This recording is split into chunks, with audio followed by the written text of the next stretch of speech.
Hola, buen día. Esta mañana, jueves 15 de julio.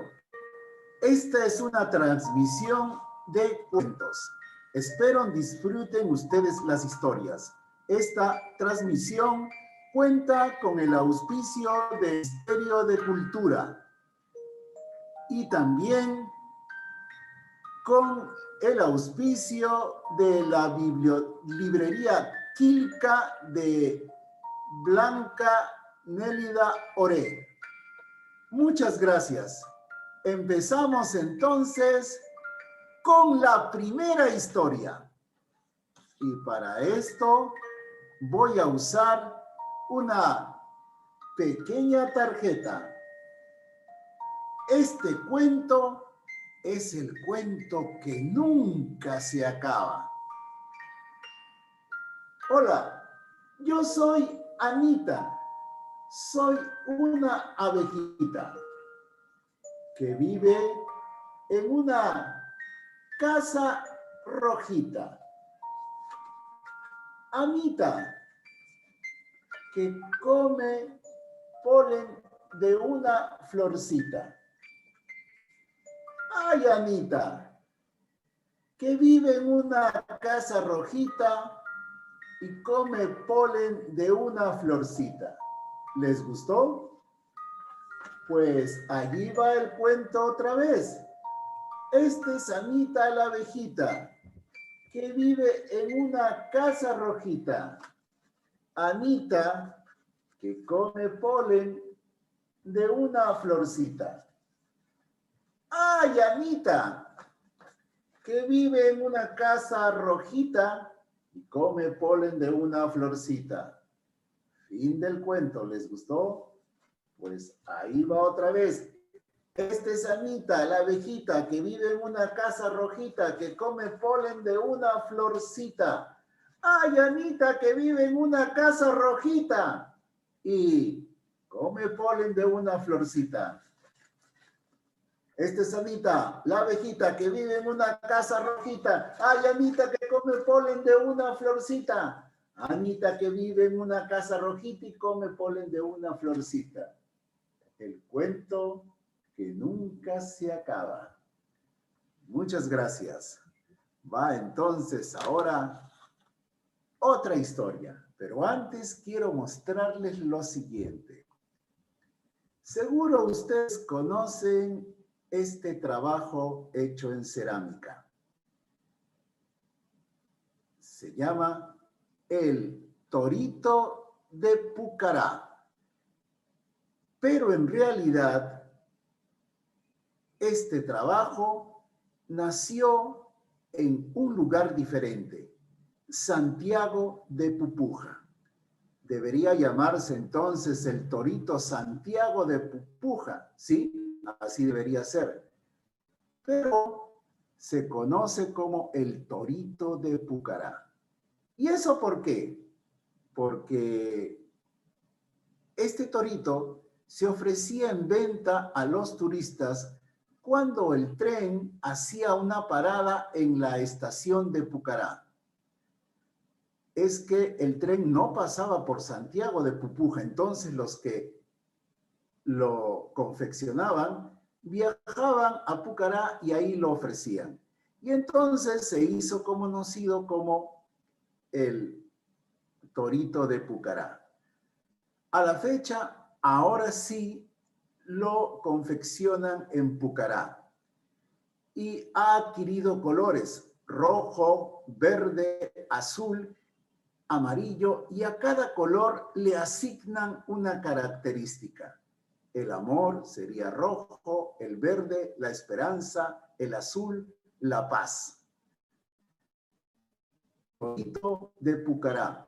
Y este torito se instala en el techo de las casas para que traiga bienestar y paz a los que moran en esas casas.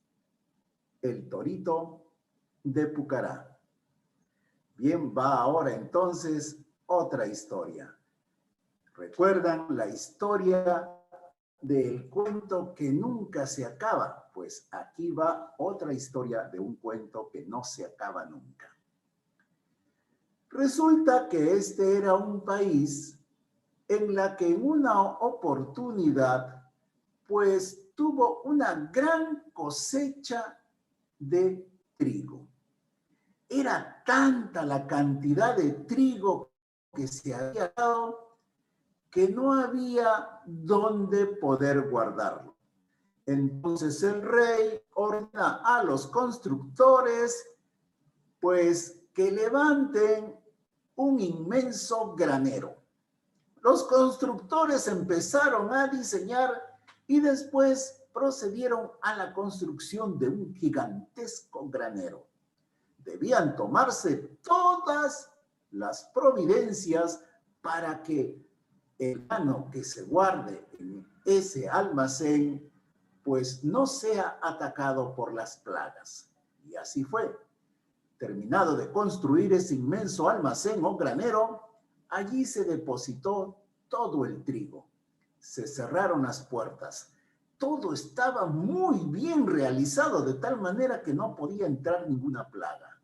Pero, siempre hay un pero, en la construcción hubo un pequeño defecto, pequeñísimo defecto.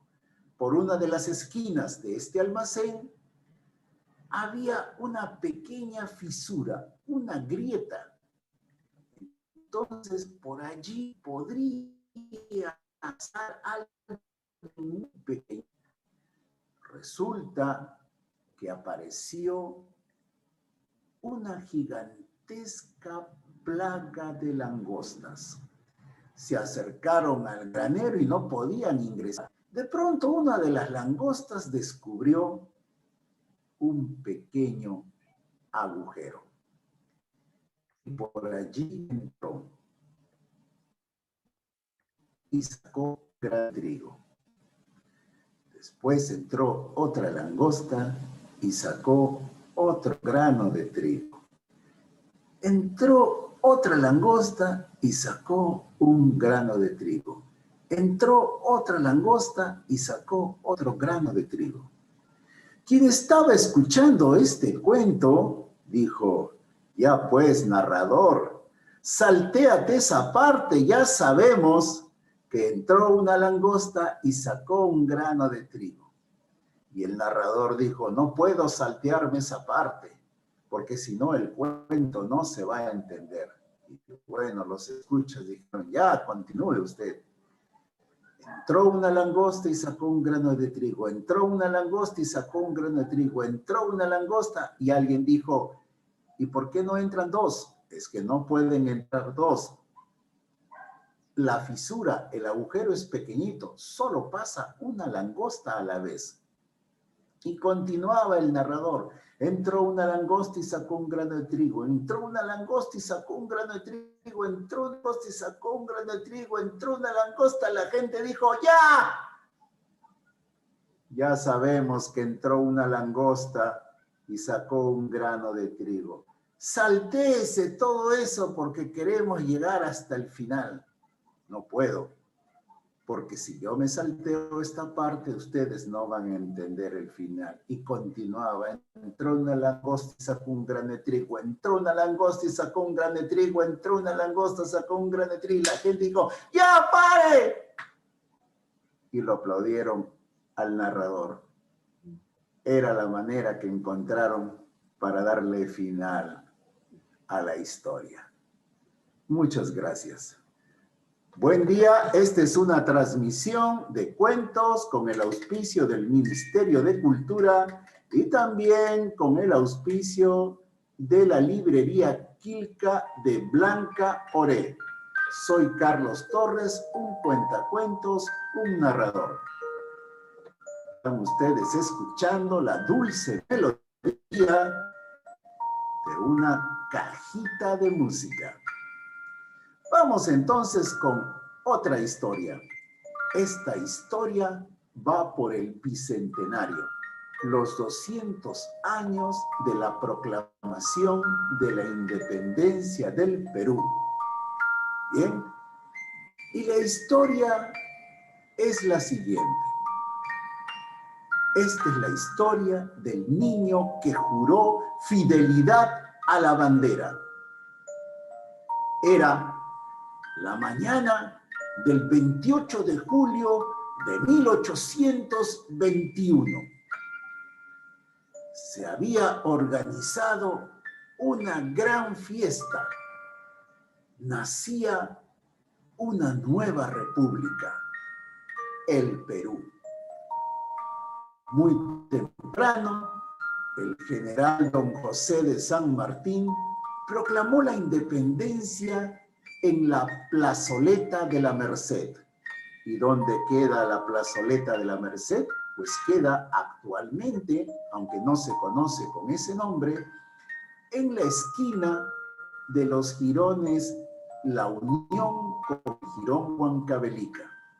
Después el generalísimo se desplazó hasta la Plaza de Santa Ana. ¿Y dónde queda la Plaza de Santa Ana? Es la Plaza Italia, yendo de la avenida Bancay por Guayaga, una cuadra después de pasar el Mercado Central, esa es la Plaza Italia. Y de allí el general San Martín se trasladó a la Plaza de la Independencia. ¿Y dónde queda la Plaza de la Independencia? La Plaza de la Independencia, conocida también como Plaza de la Inquisición, Plaza Bolívar y Plaza del Congreso. Allí también se proclamó la independencia, para después enrumbar a la Plaza Central, a la Plaza Mayor, a la Plaza de Armas de Lima. Y allí se había levantado un inmenso tabladillo y toda la plaza estaba colmada de personas que querían celebrar la proclamación de la independencia. Y entonces el general San Martín dijo: desde este momento el Perú es libre e independiente por voluntad general de sus pueblos y por la justicia de su causa que Dios defiende. ¡Viva la patria! ¡Viva la libertad! ¡Viva la independencia! Y la gente empezó también a repetir las palabras: ¡viva la libertad! ¡Viva la independencia! Aplaudieron y cantaron.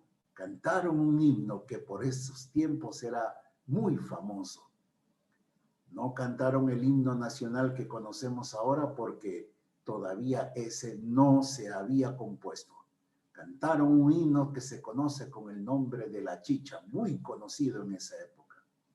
Cuando terminó la ceremonia de la proclamación, pues la gente se desparramó por las calles. Algunos se dirigieron a sus casas, otros a las iglesias, pero quedó un grupo bajo los portales de la Plaza de Armas y que se pusieron a conversar. Muchos grupos se formaron. En uno de ellos, uno de los que estaba allí dijo: señor Bolognesi, usted esta mañana en la catedral ha tocado magistralmente.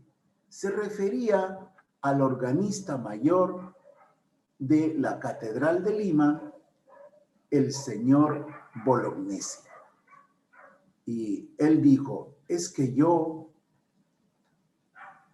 amo a este país. Y otro dijo: pero usted es italiano.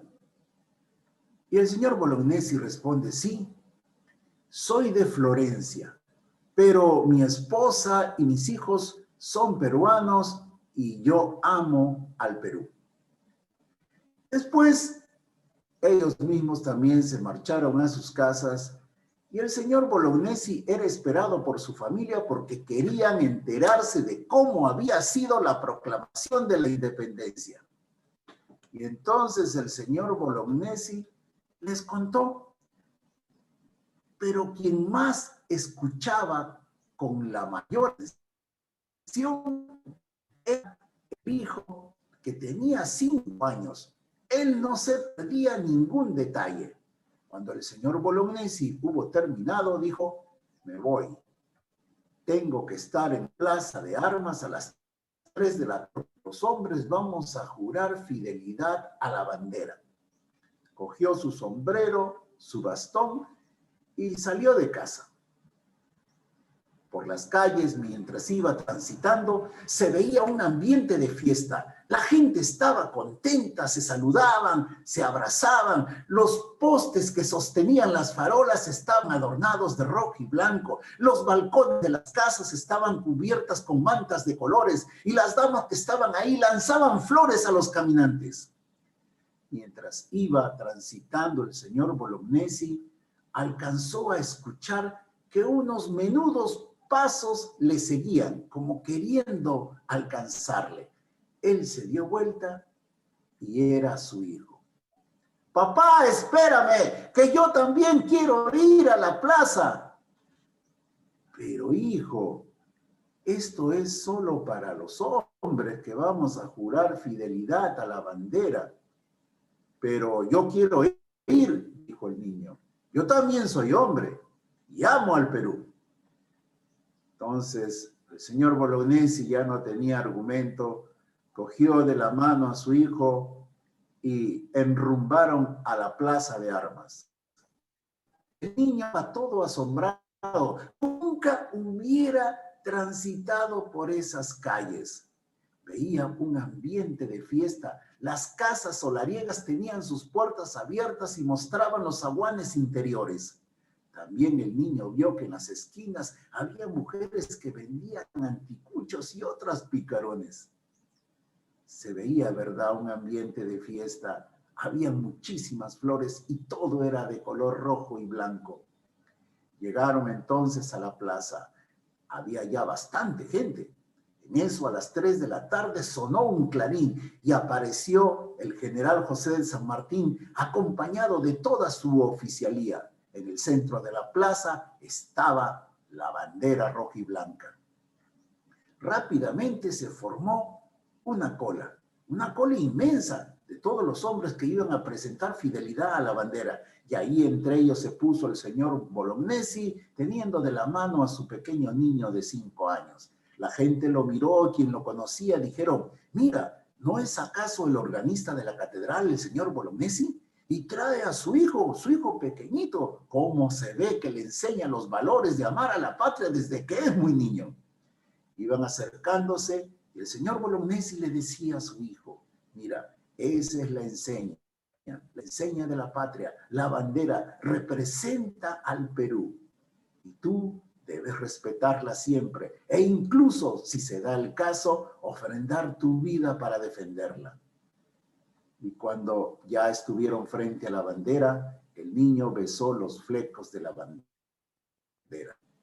Muchos años después, pero muchos años después, un 7 de junio, sobre el Morro de Arica, se disputaba una cruel batalla. El jefe del ejército peruano había sido conminado por el ejército invasor a que se rindiera. Pero este jefe, que era un anciano coronel, dijo, tengo deberes sagrados que cumplir y los cumpliré hasta quemar el último cartucho. Ese coronel murió en esa batalla. ¿Y cuál era su nombre? Francisco Bolognesi.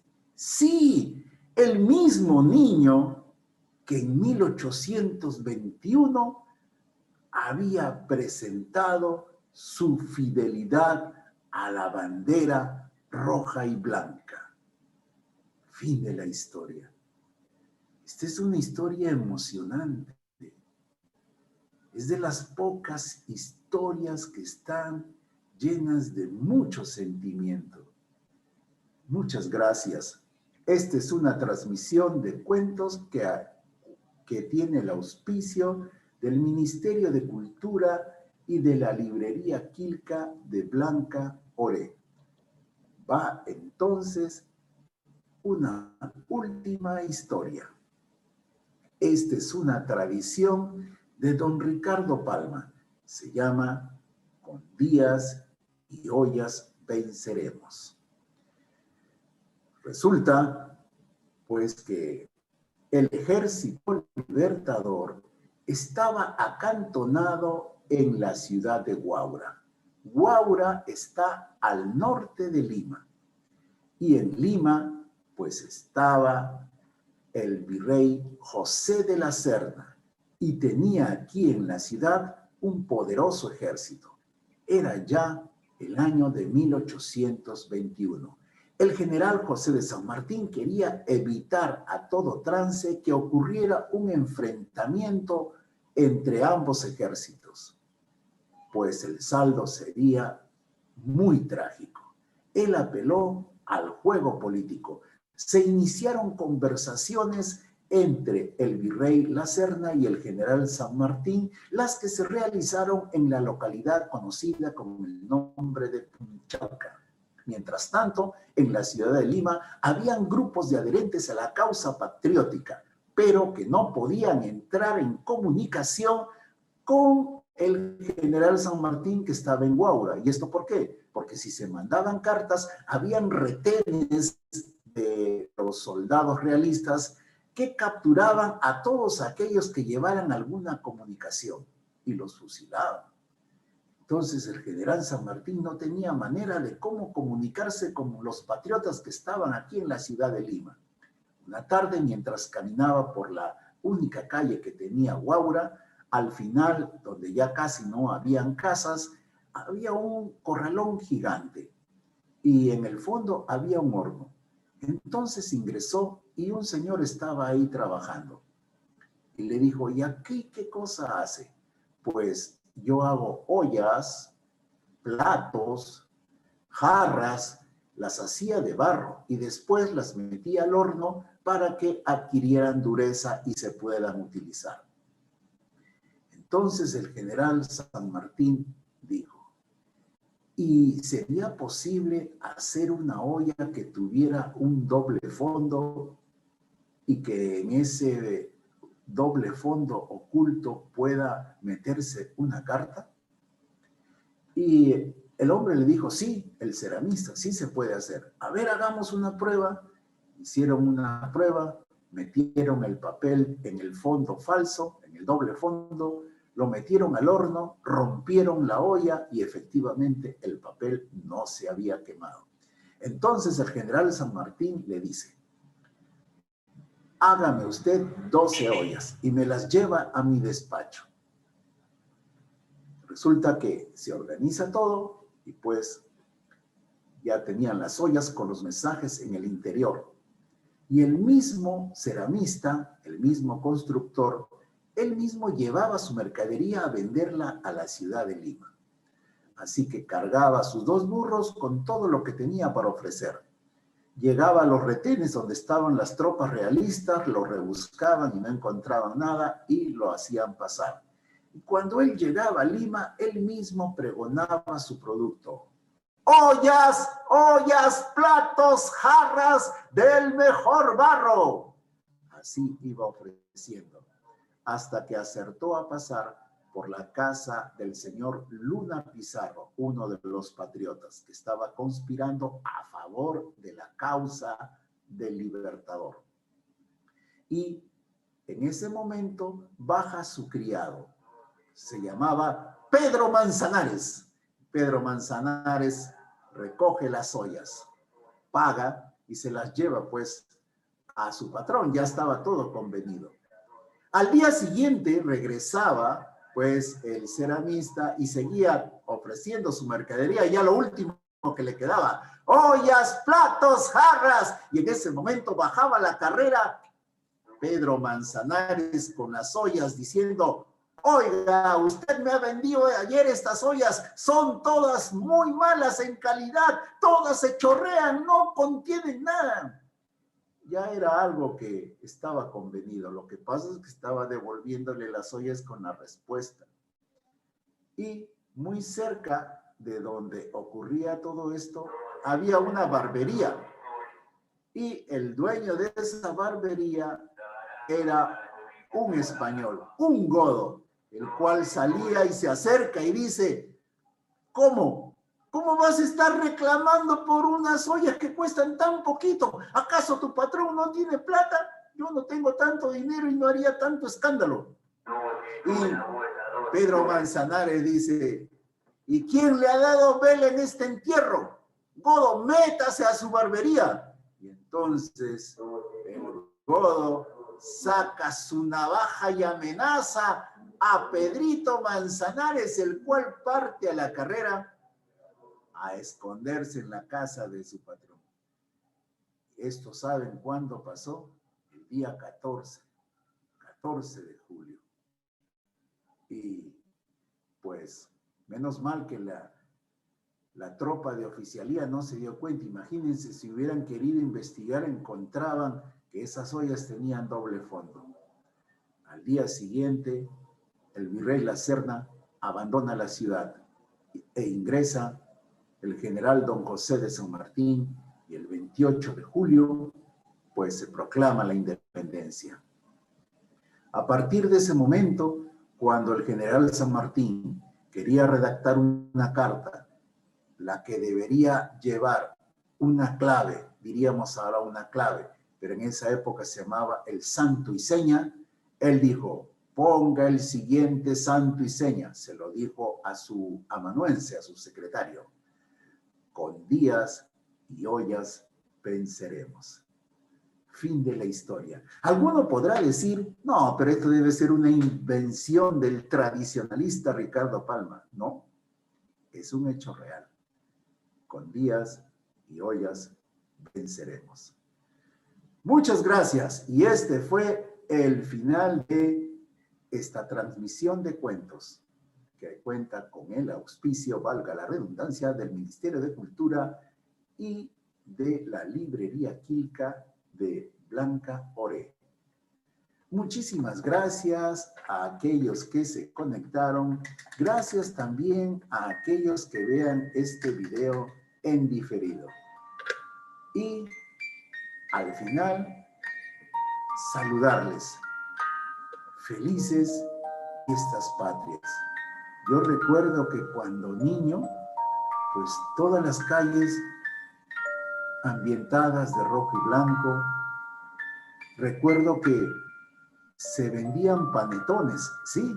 O sea, uno piensa los panetones de Navidad, no, pero también se vendían en fiestas patrias. Y no venían en cajas como las que suelen venir ahora. Venían envueltas en papeles de regalo. Yo recuerdo que de niño he visto eso. Y en las calles se vendían. Habían puestos, habían carretas donde estaban armados casi como en pirámide, todos esos panetones envueltos en papeles de regalo. Era la costumbre, algo que ahora ya no se ve. Muchas gracias. Feliz Bicentenario, Perú.